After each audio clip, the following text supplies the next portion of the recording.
name is Jeremy Haskell. I'm with jobsinmd.com, and we're here at the Samoset Inn and Resort in Rockport, Maine for the 20th anniversary Maine HR Convention. I'm joined now by Rob Osgood, who is the Director of Emergency Case Management at Tufts. Emergency management. Emergency management, yeah, sorry. And you just gave a very powerful keynote around vicarious rehearsal. It's an interesting topic. Can you tell me a little bit about kind of what that means? Thank you. I appreciate the compliment. So essentially what we talked about in the keynote is that the power of imagination in conjunction with action.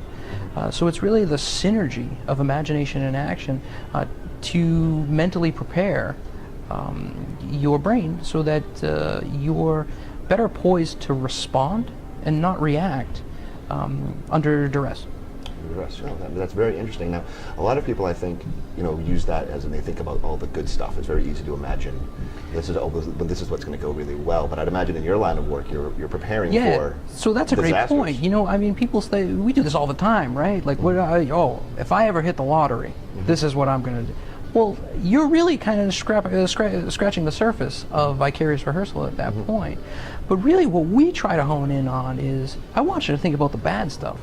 Right? I want you to think about what if it doesn't go your way? Because when you start to think about that, you start to get those butterflies in your stomach. That's the nervous energy that you need. That's going to be the fuel for your success when you're actually in the scenario. When we talk about vicarious rehearsal, especially during times of crises, what we're getting at is that when you encounter that crisis, your brain is going to say, hang on a second, I've seen this before. Your body's going to say, wait a second, I've done this before, this isn't scary. And that's what I'm hoping that we conveyed in the talk. Yeah, no, that makes a lot of sense now. If you're in working with people, you're obviously preparing for disaster, do you find it, sometimes people say, you know what, I can't put myself in that spot, or I don't think I can handle this, or I'm not going to be able to pull this together, I'm just not your guy. Have you dealt with that, and how do you typically handle that kind of question?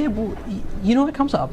And I feel like I work in healthcare, and healthcare workers are doers. Not only are they visual learners, but they're doers, and they want to do what's best to serve our patient populations. And really what I do is I bring it back to really three tenets that I believe are true for all of us. And the first is, you're stronger than you think you are. Your ability not just to do, but your resiliency. The second is, you're essential to somebody. And I really believe that at some point in our lives, we're all going to be essential to somebody, be it somebody we know or a stranger or by happenstance. And then the third is, and I think this is what you're getting at, is you're going to find yourself in situations that are beyond your ability to control. But what's important is that you adapt and you respond to the changing environment. And that's where I think vicarious rehearsal really comes into play.